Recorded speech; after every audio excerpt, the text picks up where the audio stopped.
Hello friend, today will discuss about lecture number 22. विद्यार्थी मित्रांनो, आज आपण व्हेक्टरमधलं लेक्चर नंबर 22मध्ये डॉट प्रोडक्ट आणि स्केलर प्रोडक्टवर पहिल्या 10 मिनिटांमध्ये रिव्हिजन करणार आहे. ते टॉपिक चांगल्या प्रकारे क्लिअर झाल्याशिवाय तुम्हाला समोर प्रॉब्लेम समजणार नाही. चला 2 मिनिटांमध्ये आपण पाहू. लेक्चर नंबर 22मध्ये revision for dot product. Revision for dot product तुम्ही व्हेक्टरमध्ये पाहिलेले there are 2 types of product आहे. एक तुमचा डॉट प्रोडक्ट आहे आणि दुसरा तुमचा वेक्टर प्रोडक्ट आहे. यामधल्या दोनमधले एकाचा आपल्याला अभ्यास करायचा आहे. समजा या ठिकाणी तुमचा वेक्टर ए दिलेला असेल, बरोबर आहे, आणि हा वेक्टर बी दिलेला असेल. याच्यामध्ये पर्टिक्युलर अँगल तयार झालेला आहे थिटा. मग डेफिनेशन ऑफ डॉट प्रोडक्ट काय असते पहा, ए आणि बी हे नॉन झिरो वेक्टर असले पाहिजे. हे जर नॉन झिरो असेल तर by definition A dot B must be equal to A B cos theta. काय असेल तुमचा ए डॉट बी बरोबर A B cos theta. A dot B must be equal to A B cos theta. यामध्ये डायरेक्शनचा कुठंच संबंध नाही. असं जर उलटं घेतलं आपण तर बी डॉट ए बरोबर इथं असतो बी ए कॉस थिटा. याचा याचा आन्सर सेम असते. त्याच्यामुळं आपण असं म्हणतो A dot B must be equal to B dot A means dot product is commutative. या डॉट प्रोडक्टचं दुसरं नाव आहे त्याला स्केलर प्रोडक्टसुद्धा असं म्हणतात. याचे काही महत्त्वाचे पॉईंटच मी रिव्हिजनमध्ये घेऊन राहिलेलो आहे. ए डॉट बी बरोबर डी डॉट ए. यामध्ये डायरेक्शनचा कुठंच संबंध येत नाही. याला आपण डॉट प्रोडक्ट किंवा स्केलर प्रोडक्ट असं म्हणतो. आता आपल्याला याच्यामधला जर अँगल काढायचा असेल तर अँगल बिटवीन ए अँड बी जर तुम्हाला फाइंड आउट करायचा असेल तर कसा फाइंड आउट करतात पहा. Cos theta is equal to A dot B upon mod of A into mod of B. Equation 1मध्ये जर तुम्ही कॉस थिटा घेतला तर ए डॉट बी बरोबर mod of A upon mod of B म्हणतात. अजून याला तुम्ही असं लिहू शकतात A dot B upon A into B. असंही लिहिलं तरी चालते, असंही लिहिलं तरी चालते. आता याच्या काही महत्त्वाच्या प्रॉपर्टी आहे. काही आपल्याला ए डॉट बीवरून काही प्रॉपर्टीज समजून सांगता येतात, अँगल समजून सांगल्या जाते. सगळ्या गोष्टी एकदम क्लिअर असतात.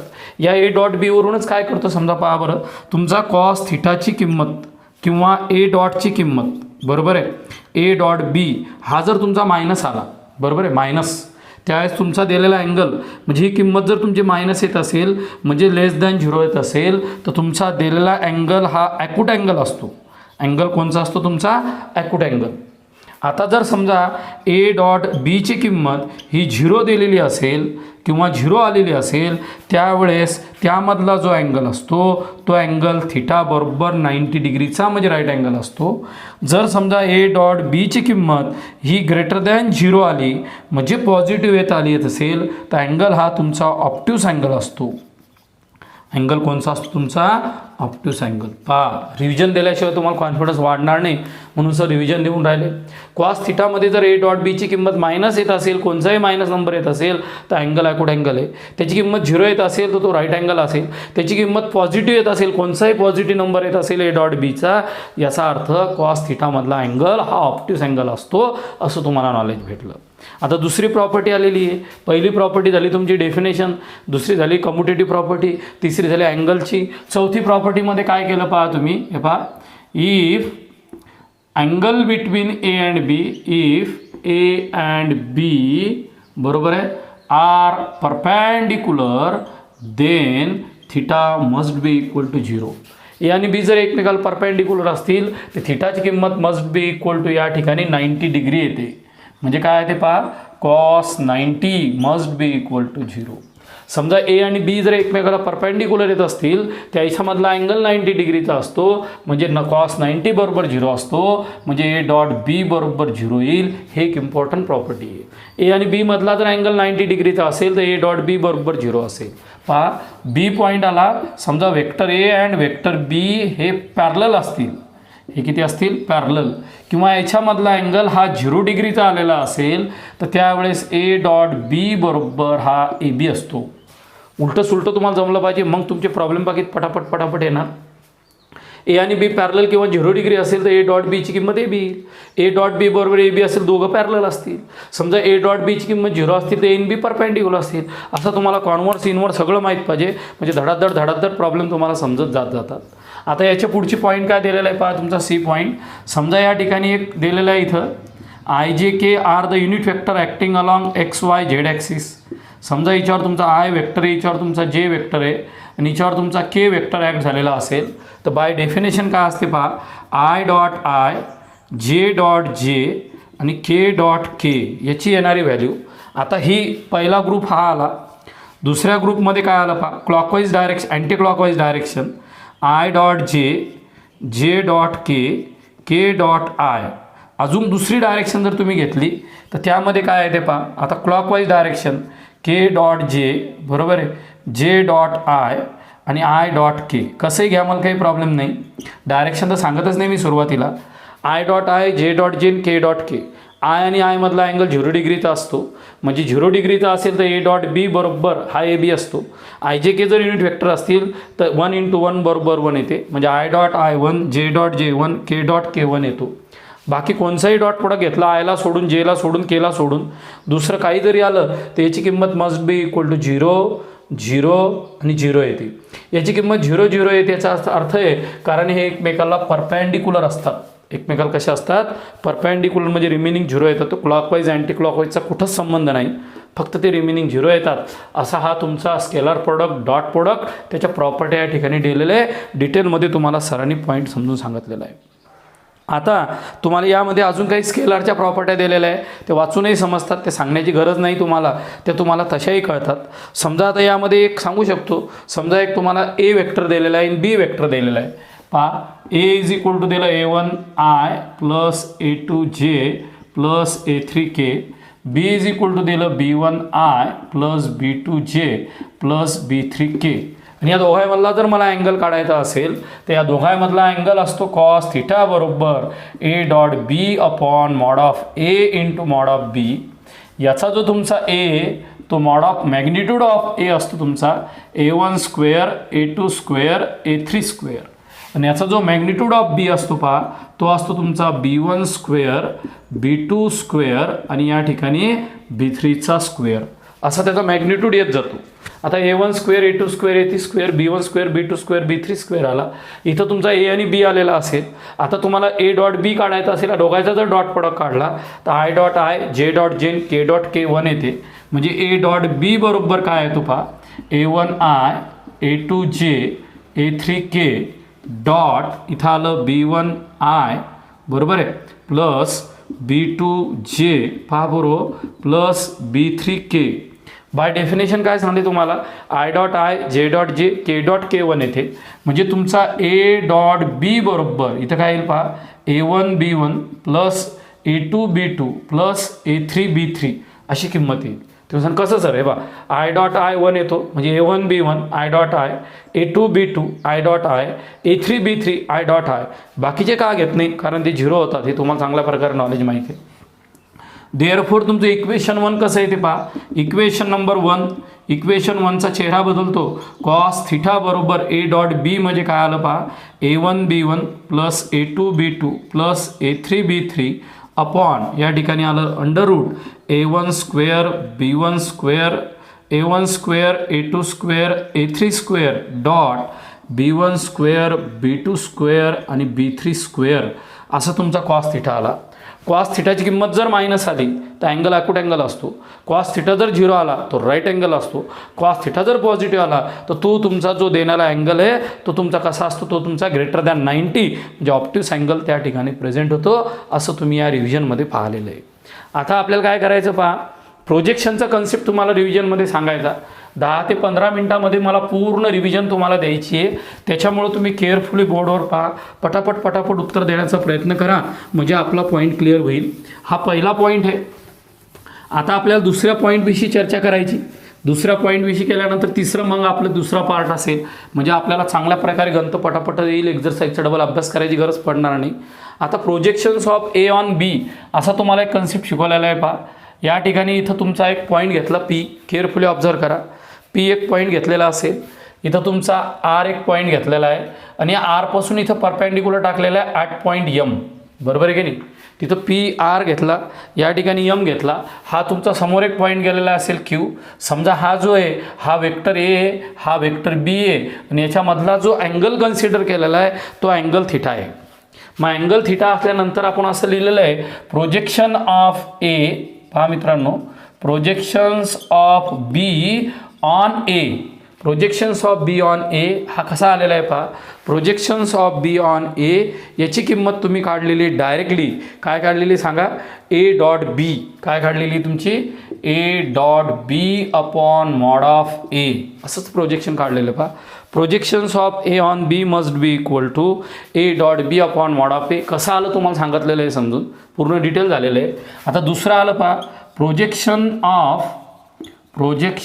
Of B on A, projections of A on B असा कन्सेप्ट जर आलेला असेल तर डॉट प्रॉडक्ट कम्युटेटिव्ह असतो, वरच्या टर्ममध्ये बदल होत नाही.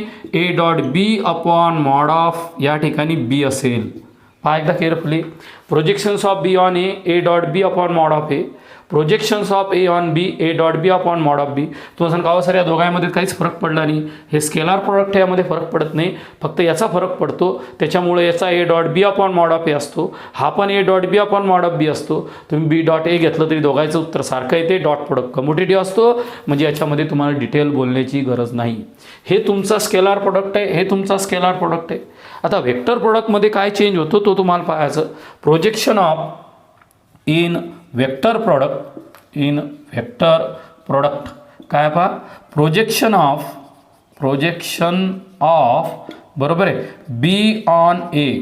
व्हेक्टर प्रोडक्टमध्ये प्रोजेक्शन्स ऑफ बी ऑन एमध्ये जो झालेला चेंज असतो तेवढा तुम्हाला लोकेट करायचं. त्याचं उत्तर तुम्ही असं पाहिलेलं आहे, ते उत्तर आलेलं तुमचं A dot B upon mod of A into A upon mod of A असं त्याचं उत्तर आलेलं आहे, किंवा मॉड ऑफ एचा स्क्वेअर असं तुम्हाला रिप्रेझेंटेशन. कसं आलं हे तुम्हाला माहीत आहे, फक्त रिव्हिजन म्हणून तुम्हाला सांगितलं. A dot B upon mod of vector A upon mod of एचा स्क्वेअर, हे झालं vector product projections of B on A. आता in vector product projection of बरोबर आहे ए ऑन बी. मित्रांनो रिव्हिजन पॉईंट चालू झाली तुमची. प्रोजेक्शन्स ऑफ ए ऑन बी हे कसं असेल पहा, ए डॉट बीमध्ये फरक पडणार नाही, इथं तुमचा मॉड ऑफ बी असेल आणि तुमचा मॉड ऑफ बीचा स्क्वेअर असेल. हे तुम्हाला कसं आलं काय आलं पूर्ण डिटेलमध्ये पॉईंट समजून सांगितलेलं आहे. या लेक्चरमध्ये माझा एकच एम आहे, जर हे लेक्चर तुम्ही 22 नंबरचं चांगल्या प्रकारे केलं तर याची पूर्ण एक्झरसाईज समजेल, याच्यामधले मिसलेनियसचे प्रॉब्लेम समजतील, डबल कधीही वाचायचं काम पडणार नाही. हे जर तुम्ही चांगल्या प्रकारे रीड केलं नाही तर तुम्हाला त्रास होतो. पहिल्यामध्ये डॉट आणि स्केलार प्रोडक्टमधल्या प्रॉपर्ट्या समजून सांगितल्या, दुसऱ्यामध्ये प्रोजेक्शन सांगितलं. प्रोजेक्शनचे 2 प्रकार सांगितले, एक स्केलारमध्ये B on A on B, वेक्टरमध्ये projections of B on A आणि ए ऑन बी, दोघांतला फरक तुम्हाला प्रूफसहित अगोदर समजून सांगितलं होता. आज रिव्हिजन घेतली. आता तुमचा जो अभ्यास चालू आहे तो आहे तुमचा डायरेक्शन अँगल पहा, direction angle, direction cosine and direction ratio with properties. हा पॉईंट तुम्हाला 5-10 मिनटात कवर करू. तुम्ही काय करा, हा पेन आहे, हा पेनमध्ये स्पेसमध्ये घेतला असा सेम हा आला, यानं एक्स सोबत वाय सोबत झेड सोबत अँगल तयार करायचा. आपल्याला तसं तर दाखवलं त्यात नाही कसा तयार करायचा. मग 3 डायमेन्शनल समजून घेण्यासाठी जरा विचार करणं पडतो, वेगळा विचार करणं पडतो.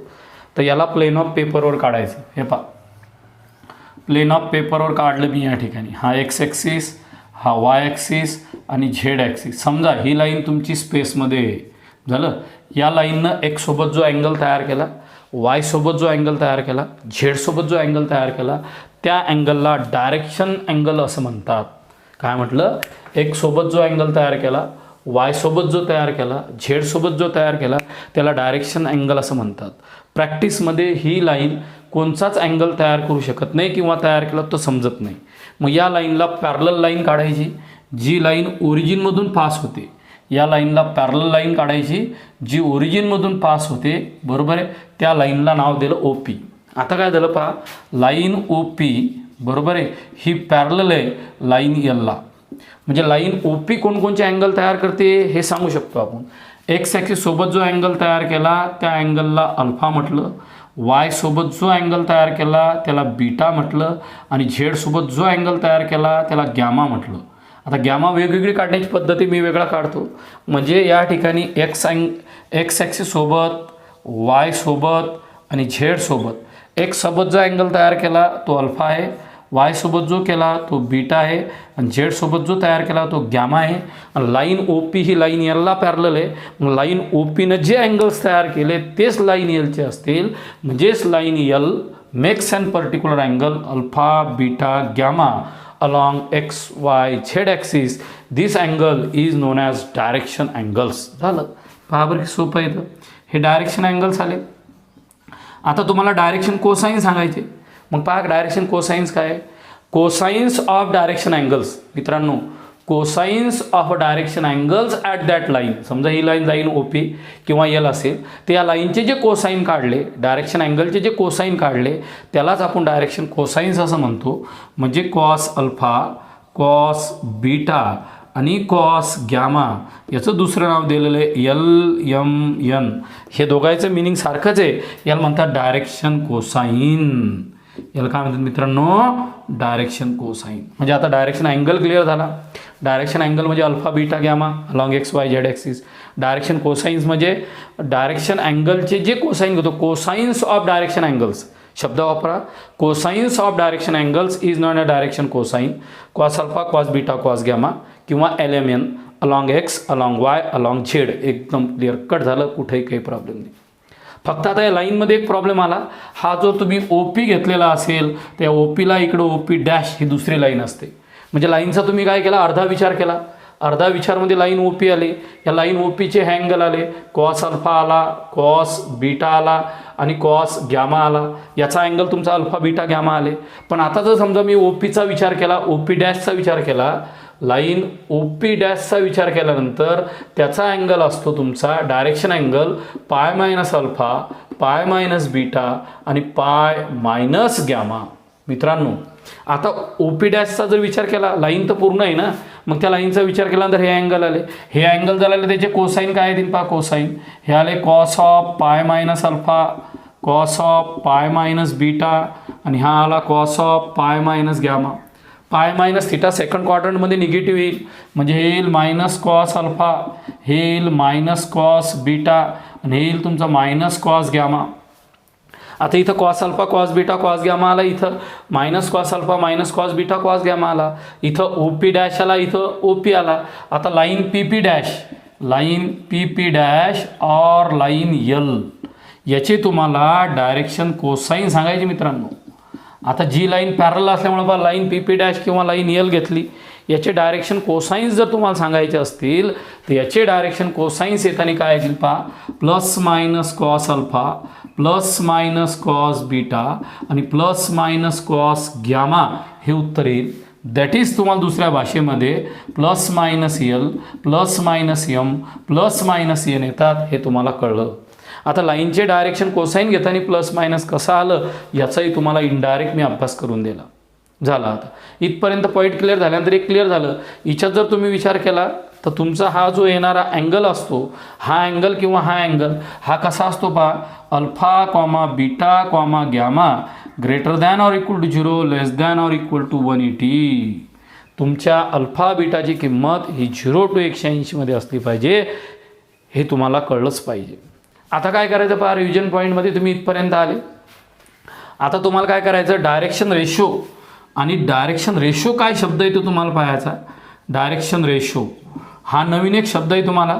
पहिले तुमचं क्लिअर झाला डायरेक्शन अँगल, डायरेक्शन कोसाइन झालं, आता डायरेक्शन रेशो झाले. आता तुम्ही शब्द जरा ऐकसान तर तुम्हाला समजणार नाही. ए बी सी हे रिअल नंबर आहे, कोणचे जगातले रिअल नंबर, बरोबर आहे. आणि एल एम एन हे डायरेक्शन कोसाइन आहे. एल एम एन कोणी तुमचे डायरेक्शन कोसाइन. आता एल एम एन जर डायरेक्शन कोसाइन्स असतात तर रिअल नंबर हे ऑलवेज प्रपोर्शनलमध्ये असतात. रिअल नंबर का असतात? Proportional to the direction cosines. Real number are proportional to the direction cosines is known as direction ratio. म्हणजे दोन्ही भाषेमध्ये बोलू शकता. ए बाय एल बरोबर बी बाय एम बरोबर C by N is equal to constant, त्याला तुम्ही lambda म्हणतात. और तुम्ही असंही म्हटलं तर मला बिघडणार नाही. L by A M by B N by C is equal to constant. तुम्ही कोणताही रेशो घ्या, मला काही प्रॉब्लेम येत नाही. त्या ठिकाणी तुम्ही पाहिलं. आता तुमच्या शब्द क्लिअर झाला. Direction angles alpha beta gamma. Cosines of the direction angles cos alpha, cos beta, cos gamma किंवा LMN याला तुम्ही डायरेक्शन कोसाइन्स म्हटले. लाईनला तुमचे 2 अँगल असतात, plus minus cos alpha, plus minus cos beta, plus minus cos gamma. कशा असतात या डायग्राममध्ये तुम्हाला क्लिअर कट समजून सांगितलं. नंतर डायरेक्शन रेशो घेतला. मग डायरेक्शन रेशो घेतल्यानंतर ABC जर माझे रिअल नंबर आलेले असतील, ABC हे माझे रिअल नंबर आहेत आणि LMN जर डायरेक्शन कोसाइन्स असतात तर A/L is equal to B/M is equal to C/N is equal to constant. This constant is known as lambda, or L/A is equal to M/B is equal to N/C is equal to lambda. म्हणजेच आपण कोणचंही equate करू शकतो. सरांनी अक्षरशः एक period रिव्हिजनमध्ये मागचं कारण आहे, आतापर्यंत जेवढे लेक्चर झाले ते तुम्हाला कळायला पाहिजे होते म्हणून सरांनी सांगितलं. आता यामध्ये रिलेशन तयार होते. रिलेशन कोणाकोणामध्ये रिलेशन तयार झालं पहा बोर्डवर. तर आता तुम्हाला रिलेशनविषयी बोलायचं, तुम्हाला त्याच्या भाषेविषयी बोलायचं. रिलेशन बिटवीन डायरेक्शन रेशो पहा. Relation between direction ratio and cosine. Direction ratio and कोसाइनमधलं रिलेशन तुम्हाला डेव्हलप करायचं. हे डेव्हलप करायच्या अगोदर तुम्हाला एक पॉईंट समजून सांगतो पहा, म्हणजे बरोबरच लिंकमध्येच घेतो तुम्हाला. हे पहा, डायरेक्शन कोसाइन जर आले असतील, डायरेक्शन कोसाइन हे कोणी तुमचे LMN आहे. म्हणजेच कोणी तुमचा cos alpha, cos beta, cos gamma. याच्यामध्ये एक रिलेशन आहे पहा. वी नो कसं आलं ते काल मी समजून सांगितलं तुम्हाला 21 नंबरच्या पिरियडमध्ये. Cos square alpha plus cos square beta plus cos square gamma बरोबर 1. और यालाच तुम्ही म्हणतात L² plus M² plus N² is equal to 1. यालाच काय म्हणता तुम्ही L² plus M² plus N² is equal to 1. हे कसं आलं याचं मस्त तुम्हाला प्रूफ दिला होता पहा, सुंदरसा असा. तुम्ही काय करा या ठिकाणी, आता सहज रिव्हिजन म्हणून सांगतो पहा. या ठिकाणी तुम्ही 3 डायमेन्शनल काढला होता, क्यूब काढला होता. आज मी क्यूब काढला नाही, फक्त इथं X ॲक्सिस घेतला, इथं Y ॲक्सिस घेतला, इथं Z ॲक्सिस घेतला, इथे एक तुमची लाईन घेतली, त्या लाईनला तुम्ही O किंवा P असं म्हटलं. हिच्यावर एक व्हेक्टर ॲक्ट झाला, व्हेक्टर A बरोबर आहे. याच्यासोबत जो अँगल तयार झाला तो अल्फा असेल, दुसरा तुमचा बीटा असेल, तिसरा तुमचा गॅमा असेल. एवढी चर्चा करण्याची किंवा सांगण्याची गरज नाही. आता या ॲक्सिसवर युनिट व्हेक्टर ॲक्ट झालेले असतात. हा असतो तुमचा युनिट व्हेक्टर I, हिच्यावर असतो युनिट व्हेक्टर J, हिच्यावर असतो तुमचा युनिट व्हेक्टर K बरोबर आहे. हा पॉईंट Pचे कोऑर्डिनेट स्पेसमध्ये घेतल्यानंतर A1, A2, A3 असे आपण कालच्या पिरियडमध्ये घेतलं होतं. म्हणजे आपलं OP डिस्टन्स जे OP डिस्टन्स, ते distance OP must be equal to, ते आलं तुमचं √A1² plus A2² plus A3² आलं होतं बरोबर आहे. म्हणजे याला पहिले तुम्ही व्हेक्टर A हा आला तुमचा OP, म्हणजेच तुम्हाला याला म्हटलं होतं व्हेक्टर Aचं मॅग्निट्यूड म्हटलं होतं.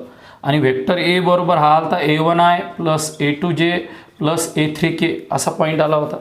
मग तुम्ही काय केलं होतं, I मधला आणि OP मधला अँगल घेतला होता पहा. अँगल बिटवीन बरोबर आहे X axis and vector A is alpha. या दोघांमधला अँगल तुमचा अल्फा आला होता. मग बाय डेफिनेशन घेतली होती पहा तुमची. By definition angle between X axis and vector A by definition of dot product. Dot प्रोडक्टची डेफिनेशन काय होती पहा तुमची, कालची रिव्हिजन चालू आहे. A.B बरोबर AB कॉस थिटा. A.B बरोबर काय आलं तुमचा AB कॉस थिटा. मग आता इथं कोण आलं पहा, A.B म्हणजे युनिट व्हेक्टर I डॉट तुमचा व्हेक्टर A पहा बरो is equal to I into magnitude of A into cos alpha असं गणित आलं होतं बरोबर आहे का. म्हणजे मग इथं तुम्ही Aची किंमत टाकली होती. हे बा I इंटू टाकलं होतं तुमचा A1I plus A2J plus A3K बरोबर इथं आलं तर A इंटू कॉस अल्फा असा आला होता तुमचा. I डॉट I1 बाकी सर्व 0, म्हणजे A1 into I dot I plus 0 बरोबर A कॉस अल्फा. म्हणजे इथं आलं तर तुमचं कॉस अल्फा बरोबर A1/A इक्वेशन 1. कॉस अल्फा बरोबर काय आलं तर A1/A इक्वेशन 1. A1/A. सिमिलरली तुमचा कॉस बीटा आला होता B1/B equation second. Cos gamma आलता C1/C इक्वेशन थर्ड. आठवलं? या तिघायचं स्क्वेअरिंग केलं होतं आणि ॲडिंग केलं होतं.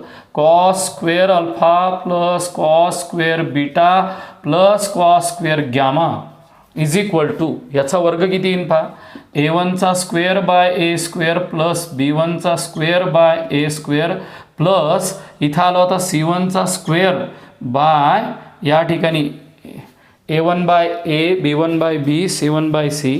पहा तुमच्या 3 डायमेन्शनल जॉमेट्रीमध्ये आपण त्याची किंमत शोधून काढली होती. पहिली किंमत बरोबर आलती आपली. पहिल्यामध्ये आलं तर तुमचं काय आलं तर त्या ठिकाणी A1/A आला होता, A1/A B1/A आणि C1/A आला होता. बरोबर आहे. आपण तिथे C1 गिवन नव्हतं घेतलं, आपण पॉईंट घेताना गलती केली फक्त. A1 A2 A3 होता, इथं A2 A, इथं तुमचा A3 येईल. बरोबर आहे का? म्हणजेच काय आलं तर पहा, स्क्वेअरिंग आणि ॲडिंग जर केलेलं असेल तर कॉस स्क्वेअर अल्फा खालच्या ह्याच्यात दिलेलं आहे, cos square beta cos square gamma बरोबर हे आलं A1 square upon A square A2 square upon A square A3 square upon A square. आपण A1 B1 C1 गलतीने घेतलं, ॲक्च्युअल आपलं A1 A2 A3 आहे. याचं उत्तर आलं तुमचं A1 square A2 square A3 square upon denominator same. What is A1 square A2 square A3 square mod of A म्हणजे याचा वर्ग, म्हणजे इथं आलं तुमचं A square upon A square बरोबर किती आलं 1. म्हणजेच तुमचा cos square alpha plus cos square beta plus cos square gamma याची किंमत तुमची 1 येते. म्हणजेच या ठिकाणी L square plus M square plus N square is equal to 1 येते. हे जर तुम्हाला चांगल्या प्रकारे कळलेलं असेल तर मग आपण त्या डायरेक्शन रेशो आणि डायरेक्शन कोसाईनमधलं रिलेशन समजून सांगतो.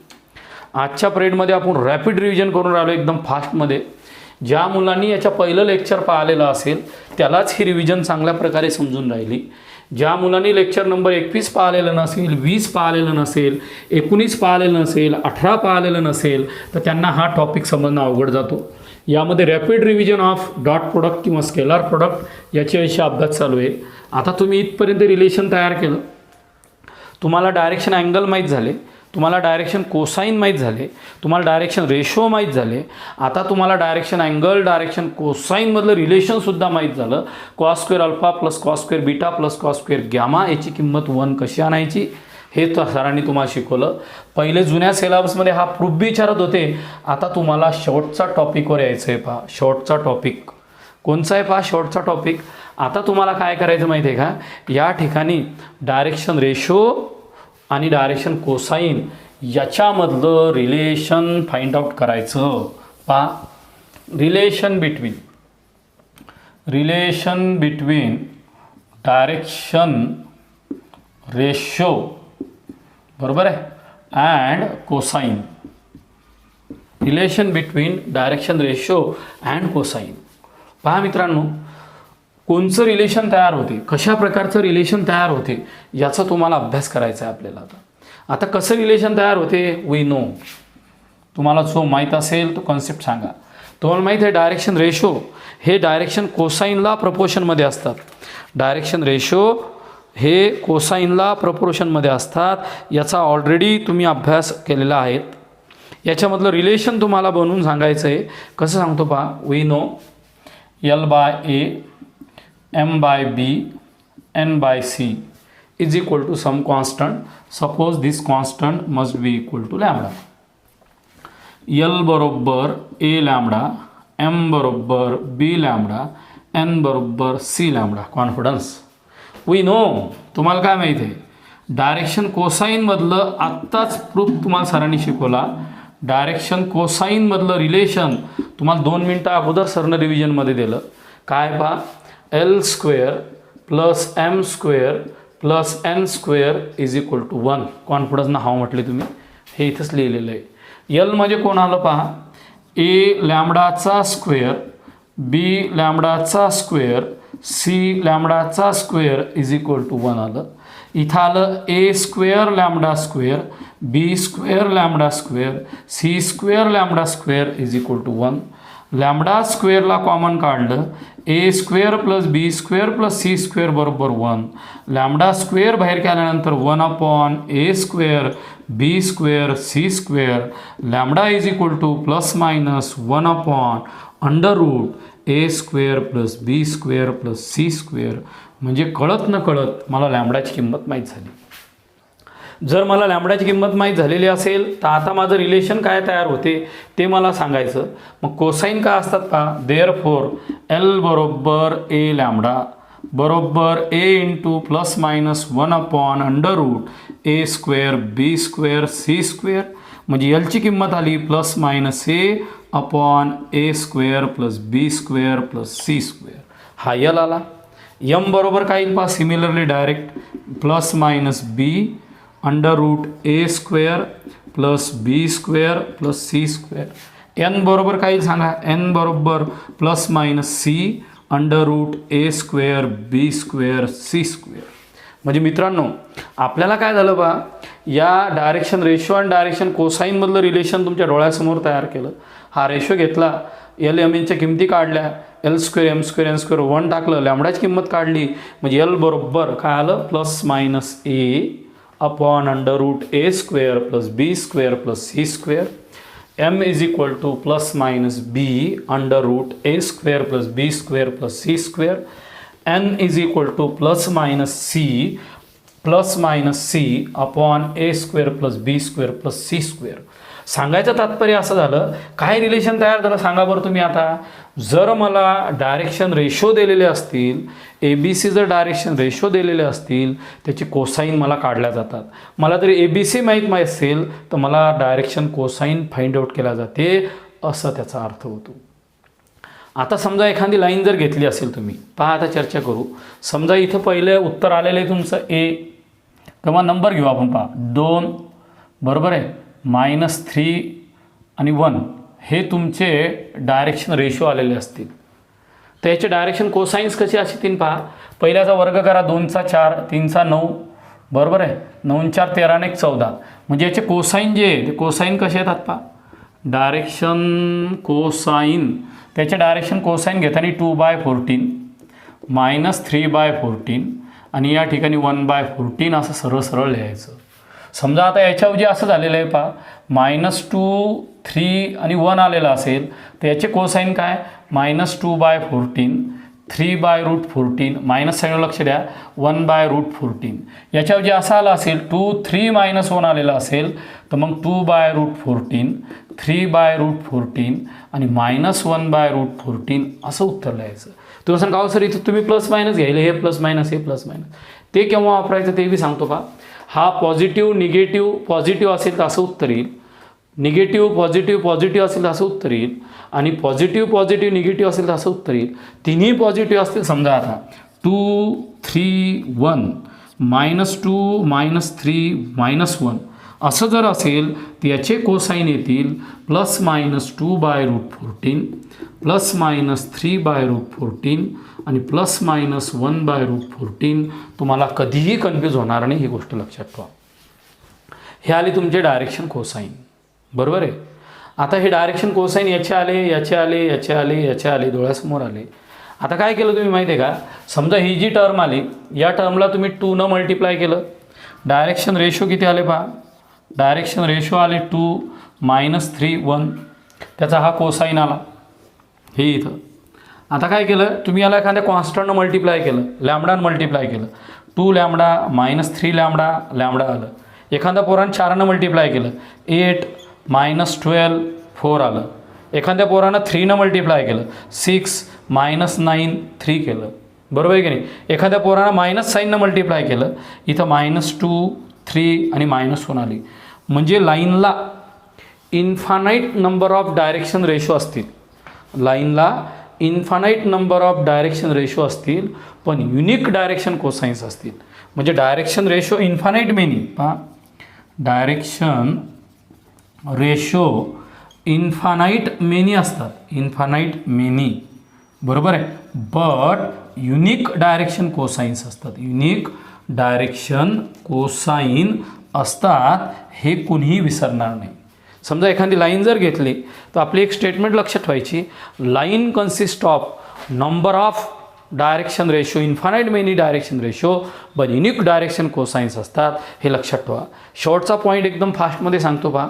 हे इथपर्यंत झाल्यानंतर आता तुमची जर समजा एखादा हा लाईन दिलेली असेल, ही लाईन या 2 पॉईंटमधून पास झालेली असेल, आणि या 2 पॉईंटमधून पास झाल्यानंतर आपल्याला काय करायचं, याचे डायरेक्शन रेशो जर काढायचे असतील तर कसे काढायचे सांगा. डायरेक्शन रेशो पटकन सांगा. Direction ratio x2 - x1 y2 - y1 z2 - z1.